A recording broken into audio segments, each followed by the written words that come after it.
All right, so we left off on Monday talking about how probability factors into genetics, and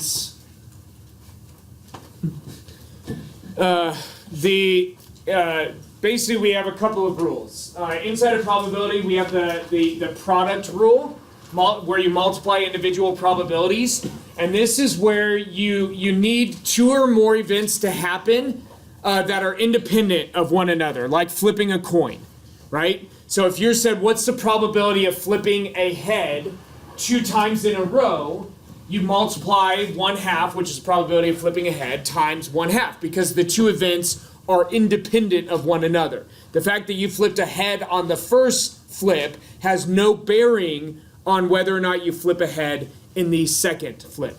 And this goes for and applies very directly to our monohybrid crosses, where we take a female that is heterozygous and we cross her with a male that is heterozygous, and we say the probability that the female has the dominant allele is 1/2, right? She's heterozygous, half of her alleles will have half of her gametes will have the dominant allele, half of her gametes will have the recessive allele. So the probability that the female gamete has the dominant allele is 1/2. Yes? And then the probability that the male gamete has the dominant allele is also 1/2, because he's a heterozygous individual. And so the probability of having a zygote that is homozygous dominant is the multiple of two independent events, right? The independent event that the female's gamete has the dominant allele, and the probability that the male's gamete has the dominant allele, right? The fact that the female's gamete has the dominant allele has no bearing on whether or not the male gamete has a dominant allele. Make sense? Okay. Yeah, Peyton. So in regard to like the pea plants and everything, so like with the purple and the white and everything, yes. Does it matter which one is the male and female, or is it just the purple is the dominant? Yes, correct. Okay. Yeah, we will find some examples next week where things get a little bit more complicated than standard Mendelian inheritance, where then it does matter which sex you inherited the trait from. Yeah. Okay, so then we also have the sum rule, and so this is where we add probabilities, and it happens when we have multiple ways to get the same outcome. Okay? And so again, with our example of flipping a coin, it'd be like if you're going to flip a coin twice, what's the probability of getting one head and one tail? Well, there's 2 different ways you could do that, right? You could flip a tail first and a head second, or you could flip a head first and a tail second, yes? 2 different ways to get having one head and one tail when you flip when you flip a coin 2 times or twice, okay? And so we add those in the same way. When we do a monohybrid cross, there are 2 different ways to get an offspring that is heterozygous, right? Dad can contribute the dominant, mom contributes the recessive, or mom can contribute the dominant, dad contributes the recessive, right? And so that's why we end up adding these up when we're talking about the probability of getting those. So this is what we call our sum rule. Now, Punnett square, and this box is going to be in the way. Gosh, it's frustrating. I can move the box, but I don't feel like it. I'll just complain about it, because I'm really good at that. Complaining about things I can change and just not changing them. So we use a Punnett square to figure all this out. We use a Punnett square to combine gametes, and that is to do our product rule, right? Multiply the probabilities of 2 independent events. And we use Punnett squares to figure out where we need to do our sum rule as well, where we need to add all of our different ways of getting the same event. Okay. And so I told you this on Monday. I said the nice thing about thinking about it this way is you sometimes don't have to do a Punnett square. Okay, you can just multiply individual probabilities. Okay, and I want to show you that real quick. And this is getting a little bit ahead of where we are, but I think that's okay. All right? So here's our male, and we'll say this male is capital P, capital R, capital R. No, let's do this. Erase that. I'm just kidding. capital P, lowercase p, capital R, lowercase r. This is what we're going with. You can write it down. I'm confident in this one. I don't know what I was doing initially. And we're going to cross this male with a female that is also capital P, lowercase p, capital R, lowercase r. Okay? Can you see this marker okay? I know it's a little light. Right. Now, we could do, if you want to figure out any of our genotypes and you want to know how many of the offspring are going to have those, we can do a Punnett square. Alternatively, you could just think about probabilities. Okay? Now, if you're like, what percentage, or another way is like, what's the probability, what percentage of offspring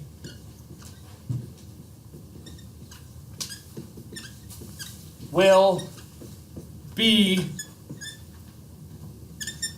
homozygous dominant? That's really squeaky. This is fun. For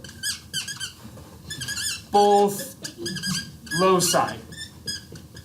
So we want to know what percentage of offspring will be homozygous for both loci. Okay? Okay, for both loci. What percentage will be homozygous dominance? That means what percentage of our offspring are going to have 2 capital P's and 2 capital R's. Okay? You could do a Punnett square. Or what you could do is this. And you're like, okay, there's only one gamete. There's only one gamete the male could provide that will get us this. Right? That male gamete needs to have this, a capital P and a capital R. Yes? There's only one gamete that can accomplish that. There's only one gamete the female can give that will accomplish that. She has to give the capital P and the capital R. All right, cool. We know exactly the 2 gametes that have to fuse to form a homozygous dominant individual. And then we're like, okay, what is the probability of that gamete getting a P? What's the probability of the gamete getting a P, a capital P? Not any P, you're like, it's 100%. A capital P. 1/2, right? Half of his gametes will get the capital P, half of the gametes will get the recessive P. Yes? So the probability of this is 1/2, getting that capital P. What's the probability of getting the capital R? Also 1/2. Yes? Okay, so the probability of getting this gamete now, David, what's the probability of getting this gamete? 1/2 times 1/2, which is equal to 1/4. So 1 out of every 4 of the male gametes will be this gamete. And then the female, what's the probability of her gamete getting the capital P? 1/2. What's the probability of her gamete getting capital R? 1/2. What's 1/2 times 1/2? 1/4. Because we're assuming that these are independent events, that getting the capital P has no bearing on whether or not you get the capital R. Okay? And so now what's the probability of getting an offspring that is homozygous dominant? 1/4 times 1/4. Because again, these are independent events. Now in order for this to happen, you have to get this gamete from the male, you have to get this gamete from the female, but the fact that you get this gamete from the female has no bearing whether or not you're going to get that gamete from the male. Right? So the probability of this is going to be 1/4 times 1/4, which happens to be 1 in 16. Okay? And so this is an alternative way in which we can do this. If you don't like this, don't do it. Do a Punnett square. Do it to your heart's content, right? You need to know that we can make 4 different types of gametes here, 4 different types of gametes here, and then you got to get all those combinations. You like it, don't you? You're like, Dr. Ringo, I love that. You're welcome. All right. So our next question that we need to deal with is this one. What is a test cross? What is a test cross? And I'm going to show you what a test cross is, and then we'll kind of run through the description of a test cross. So here.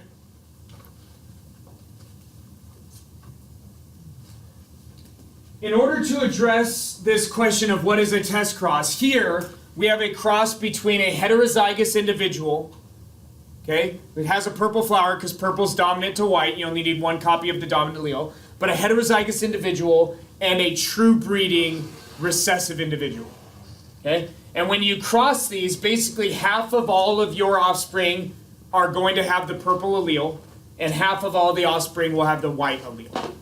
Okay? And that's because the male, in this case, or female, whichever individual this is can only give a lowercase p, can only give the recessive. Half of this parent's gametes are going to have the dominant allele, and half will have the recessive. Right? And if you get one copy of that dominant allele, you're going to have the dominant phenotype.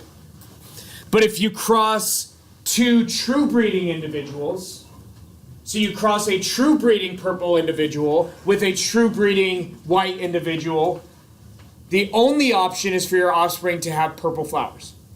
Do you see that? So what this tells us is, if you cross an individual with purple flowers with an individual with white flowers, and you get even one offspring with a white flower, what does that tell you about your purple flowered individual? It's heterozygous, right? Even if you only got one white flowered individual. Because if that purple flowered individual was homozygous dominant, true breeding, 100% of their offspring are going to have purple flowers.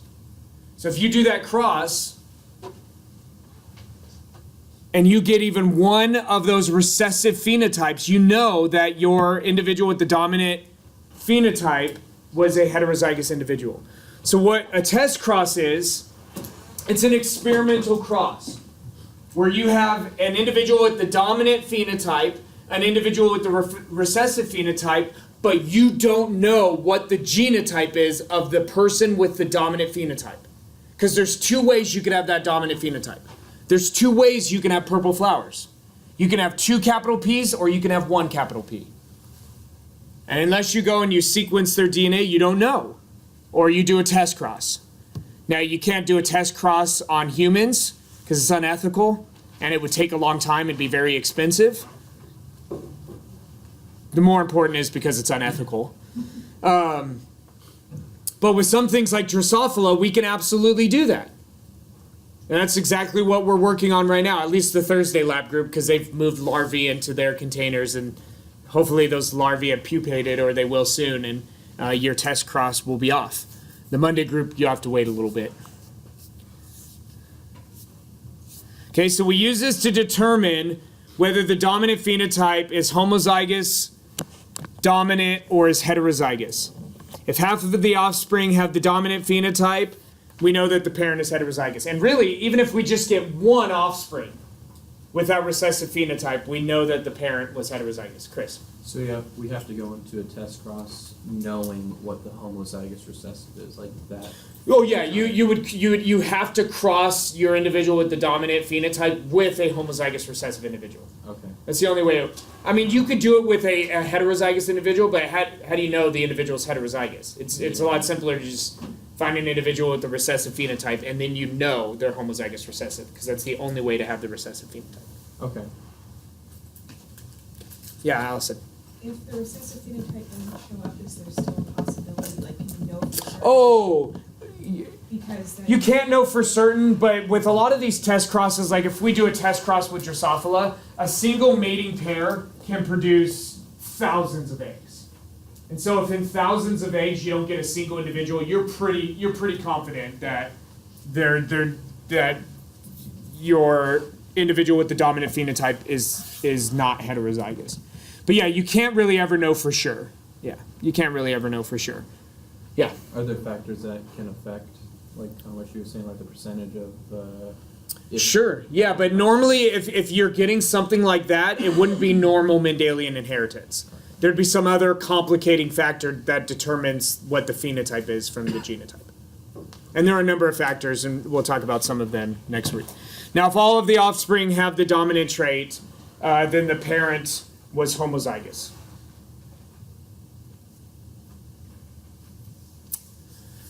Okay, so we're going to take a lecture break, and here's what I want you to do. I want you to work with those around you, and I want you to come up with 2 reasons. 2 reasons why the probability of getting a capital P here is independent from the probability of getting a capital R. Okay? I want you to come up with 2 reasons, and they should be biological, based on meiosis that we've learned already. Okay? So I want you to give me 2 reasons, biologically, using what happens during meiosis, of why getting a capital P here is independent from getting a capital R. Why we can do this 1/2 times 1/2. Because if getting a capital R is not independent of this, we can't do this, right? If getting a capital P means you're more likely or less likely to get a capital R, then you can't do this. Okay? Take a couple of minutes, work with those around you, and come up with 2 reasons for me using meiosis.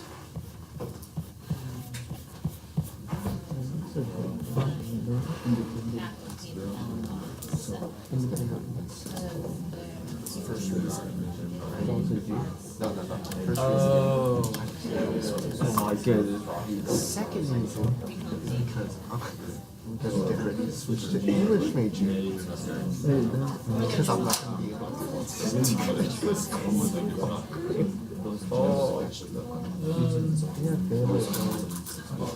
family. I got like Floby, I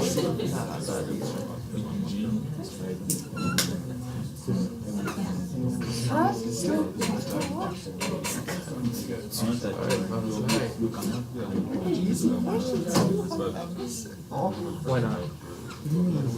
Like the multiple choice or the P? What if you did crossover? it's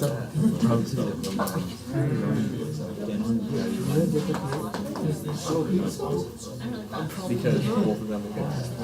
Is that what you're saying? Well, what I'm saying, what if you do a crossover? You know what I mean? What was that? did it. Oh, the endorsement? Yeah. The pH was higher. Okay. Anyone have one of our biological explanations for why getting a P in the gamete is independent from getting an R? Levi. I was thinking because there's so many points at which the chromosomes cross and switch. Ah, so you're looking at crossing over. And so let's say both of these characters are on the same chromosome. Okay? So this male actually looks like this.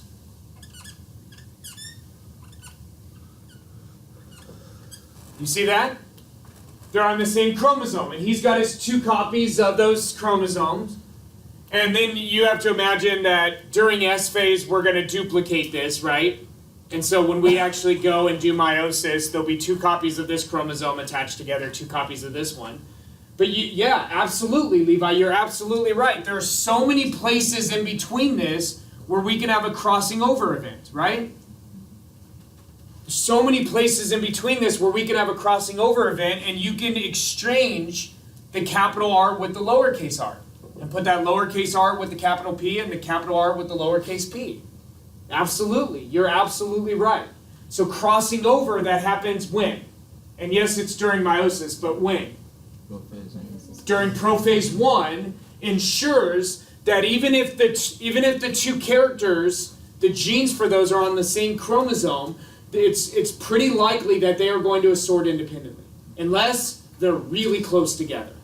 If they're really close together and crossing over is not going to always happen, then they're not going to assort independently.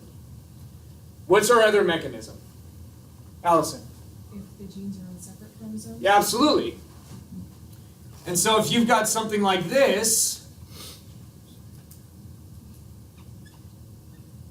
where these 2 genes are on separate chromosomes, and we know when these chromosomes line up, during which phase? During which phase do our homologous pairs line up? Metaphase 1, right, where we have the paternal chromosome lining up side by side with the maternal. There's nothing that says all of the paternal are on the left, all of the maternal are on the right. It's random which way they assort. Which means you half of the time you would expect these 2 to end up on the same pole, and half of the time you'd expect these 2 to end up on the same pole. Right? Because it's random which chromosome ends up on the left and which is on the right. Does that make sense? So those are our 2 main mechanisms in meiosis to tell us why the inheritance of one locus does not impact the inheritance of another. Crossing over and independent assortment. So when we have this question, what is independent assortment? There are two ways you can answer this question. One of those ways is to answer it this way, right? To say that during meiosis, where the chromosome ends up when they line up during metaphase 1 is random, whether they end up on the left or the right, or top, bottom, whichever way you want to describe it. It doesn't really matter. But it's random, right? Or you could say that which pole gets that copy of the homologous chromosome is random. That's one way we can answer what is independent assortment. The other way we can answer it is basically the way Mendel described it, and that is that the inheritance at one locus does not influence the inheritance of a second locus. But I told you that Mendel really lucked out working with pea plants. And he worked out because they're nice and hardy, they grow easily, they're hard to kill, but he also lucked out why? And you had this as your quiz question, right? Was it for this quiz or the previous one? This one? Yeah. Autumn.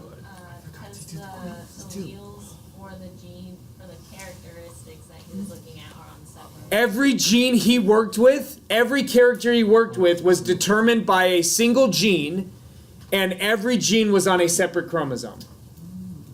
And so they were always going to assort independently. Because if they're on the same chromosome, they will as long as they're far enough apart for crossing over to happen efficiently. And so here are the data that Mendel used to basically determine this independent assortment. That is, that the inheritance at one locus does not impact the inheritance on another. So this is called a two-character cross, and right now we are crossing true breeding individuals. Why is this individual true breeding? Because it's homozygous dominant for both. So every gamete it makes is going to have the capital R and the capital Y. Why is this individual true breeding? It's homozygous recessive. Every gamete it makes is going to have the lowercase r and the lowercase y. And that's why when they illustrate this cross, they're only representing, there's one gamete this individual can make, that has capital R and capital Y. There's only one gamete this individual can make, lowercase r, lowercase y. And so all of our offspring have the two dominant traits. All of our offspring have the dominant trait for each locus, just like when you do a one-character cross with two true breeding individuals. Your recessive trait disappears. But this individual is now, what would we call this individual? You could call them heterozygous for both loci, or you could call them a dihybrid, which was also on one of your quizzes, right? You had monohybrid, dihybrid, trihybrid, tetrahybrid on one of your matching questions, because they are heterozygous at two loci. These are dihybrid individuals. So what would we call then a cross between two of these individuals? A dihybrid cross. And here's that dihybrid cross. Now this individual can make 4 different gametes, right? They can make a gamete that has the capital R and capital Y. They can make a gamete that has the capital R but the lowercase y. They can make a gamete that has the lowercase r but the capital Y. They can make a gamete that has the lowercase r and the lowercase y. This individual can do the same. And then we go and recross them and we do this really sweet Punnett square. Or you're like, I don't want to do a Punnett square, I just want to use the product rule of probability. Go for it. Go for it. Whichever way you want to work. If you like visuals, do your Punnett square. If you're like, I don't really care about visuals, I just want to get my answer as quick as possible, go this route. Okay? Does this make sense? So the only way that this could be true, that you could end up getting, look, we have offspring that have phenotypes that didn't exist in the parents, right? The parents were yellow smooth and green wrinkled, right? Parental generation, yellow smooth, green wrinkled. If they were not assorting independently, all of your offspring in F2 should be either yellow smooth or green wrinkled. But they're not. We've got some green smooth. We've never seen that before. And we've got some yellow wrinkled. We've never seen that before either. But it's awesome. I don't know why, but it is. Right? It's things we haven't seen before. And so Mendel saw this saw combinations he'd not ever seen before, and what he deduced from that is that your inheritance for one character does not influence the inheritance of the other. So you could get the smooth characteristic from one and still get the yellow or the green from the other. Or you could get the wrinkled from one and still get the yellow from the other. Okay, that they assort independently. And the reason why it always worked for Mendel is because of this one. All of the loci he used are on separate chromosomes. He worked with 7 characters, and they're all on 7 different chromosomes in pea plants. Like, that's pretty cool. But even if they were on the same chromosome, it probably would have worked out as long as they weren't really close together. Okay, so what is independent assortment? It basically says that the traits of different characters are distributed independently. They're not inherited as a unit. They're not inherited as a unit.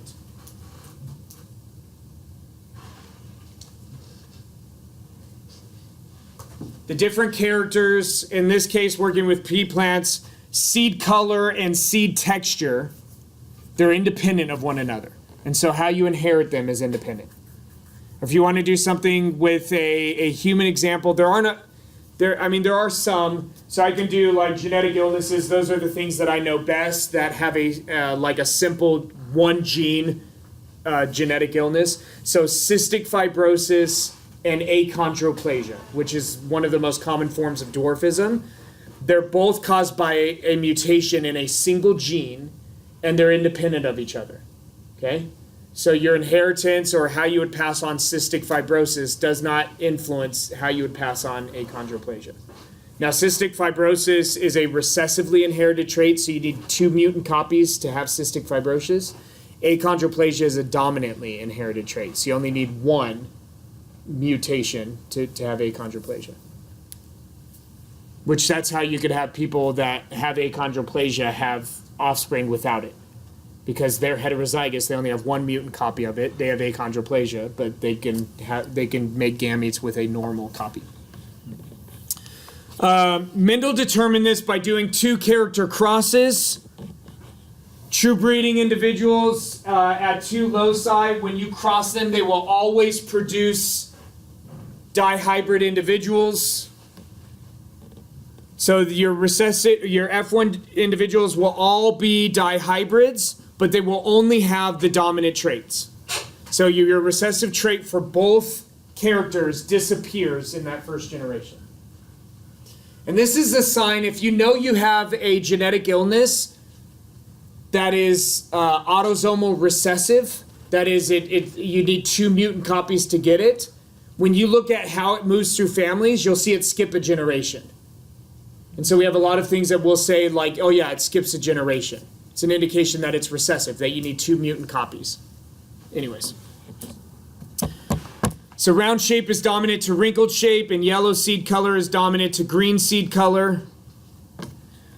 So the recessive traits completely disappear in F1, but they reappear in F2, just like what happened with our 1 character crosses, right? Where we cross an individual with purple flowers, that's true breeding, with an individual with white flowers, that's true breeding. All of the offspring have what color? Purple.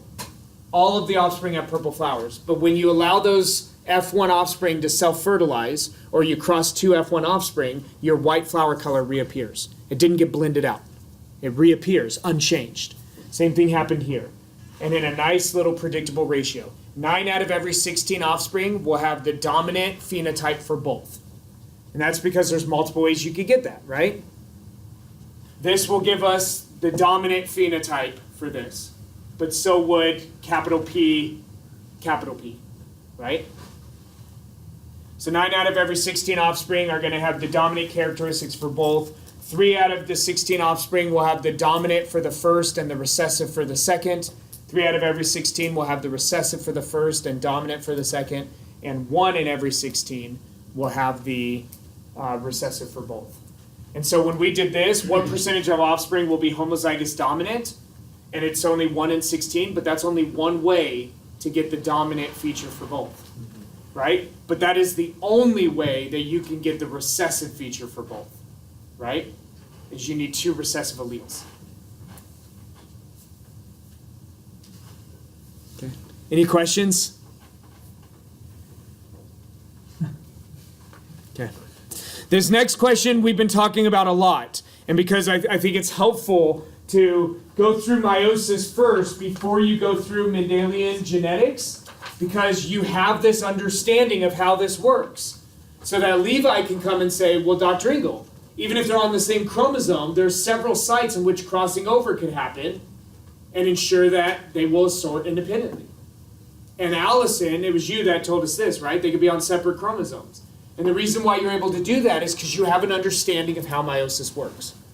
So what role does meiosis play? It basically explains to us how we assort these things independently. In this case, the example, it's showing us what Allison brought up, where maybe these are on separate chromosomes. Here's the R character is on this chromosome, and so here's paternal and maternal version of it. And then the Y character is on this separate chromosome. And so we know that we basically have 2 different ways we can do that. We can have the blues both staying together and the reds staying together, or we can have the 2 blues going to opposite poles and the 2 reds going to opposite poles, right? And so then it'll allow us to basically make our various types of gametes. And then it runs through an example. Well, what if they're on, oh, this doesn't actually run through that. I thought it ran through, what if they're on the same chromosome, which is what Levi brought up. So what role? We've talked a lot about this, but Walter Sutton was the researcher that was the first one to really connect what's going on as we're making gametes to what Mendel found when he crossed these individuals. And so he described all of this. He said, just like Mendel said that for every character, you have factors that determine those, and every individual basically has 2 copies of each factor. Just like when you look at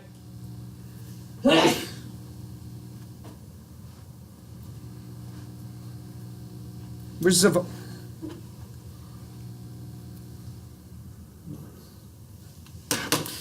just like when you look at the individual cell for a person, you've got 2 copies of every chromosome, explaining how you have 2 copies of each factor. And just like what Mendel described, that during gamete formation, the 2 factors segregate from one another as law of segregation, each of your chromosomal pairs are going to be separated and delivered to gametes individually, that we're going to have the DNA. And just like what Mendel described with independent assortment, the separation of one chromosomal pair is independent of the separation of another. Just because the paternal chromosome 1 went to this pole over here doesn't mean that the paternal chromosome 2 will. It might, but the paternal chromosome 2 could very easily go over to this pole. Right? Make sense? And half of the time they should go over together, half of the time they should go to separate poles.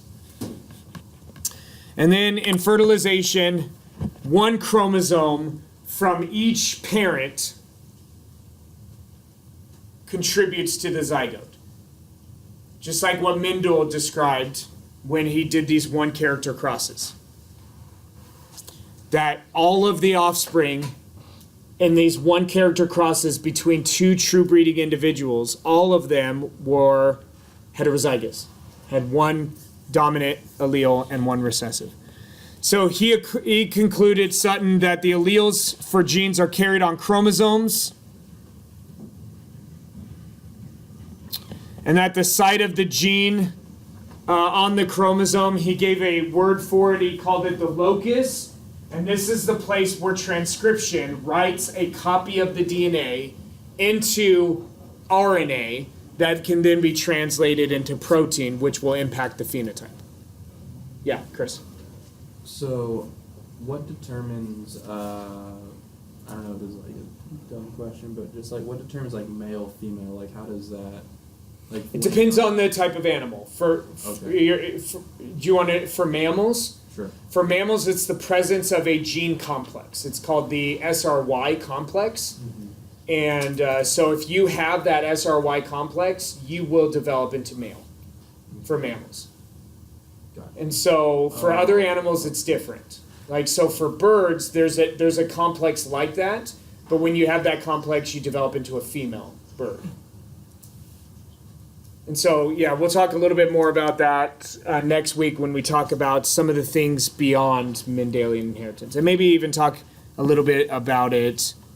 Oh, no, it'll be this week, not next week. Because we've only got... No, it won't be this week's Friday. Gosh. It will not be this week. It will be next week. Wow, I'm sorry. Okay, and so the next question we need to deal with, and this will kind of build us a foundation for next week's talking about these non-Mendelian inheritance patterns, is to start putting this in context of human characters. Which human characters have a normal Mendelian inheritance, where it's determined by a single gene, and there are basically two alleles, and one is dominant to the other. First example, albinism.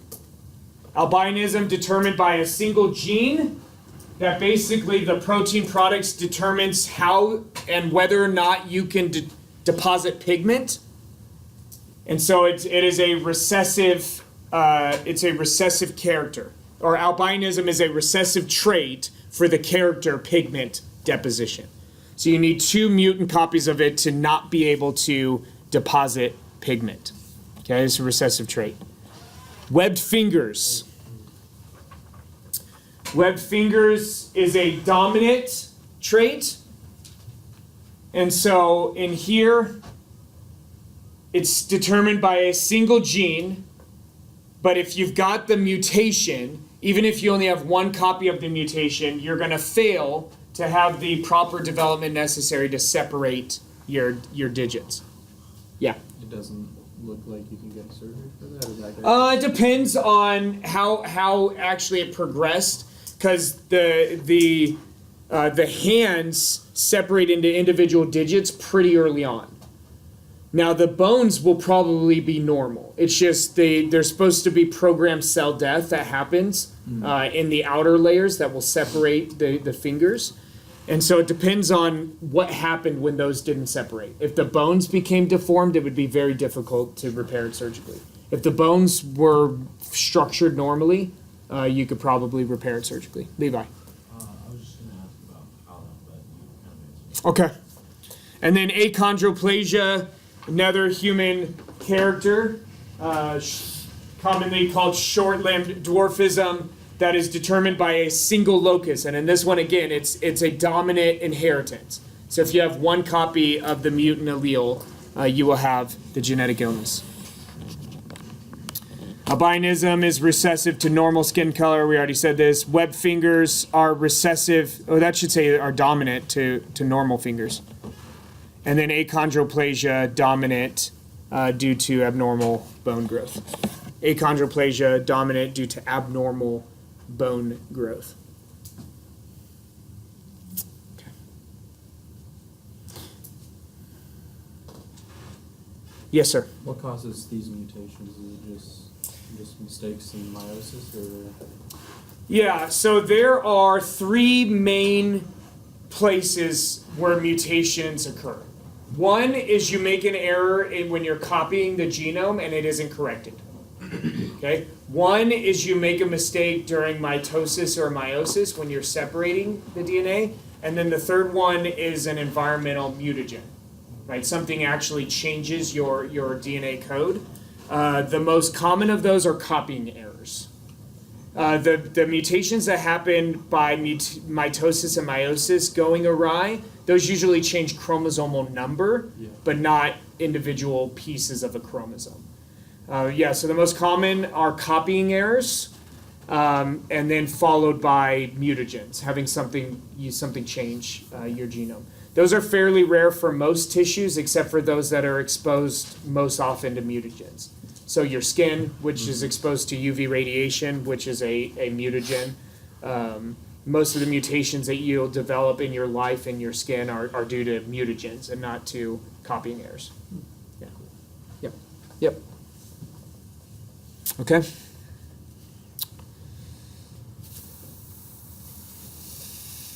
I think we're going to stop here.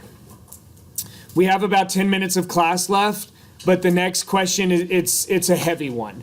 And so I think it's one that we should probably save until next week.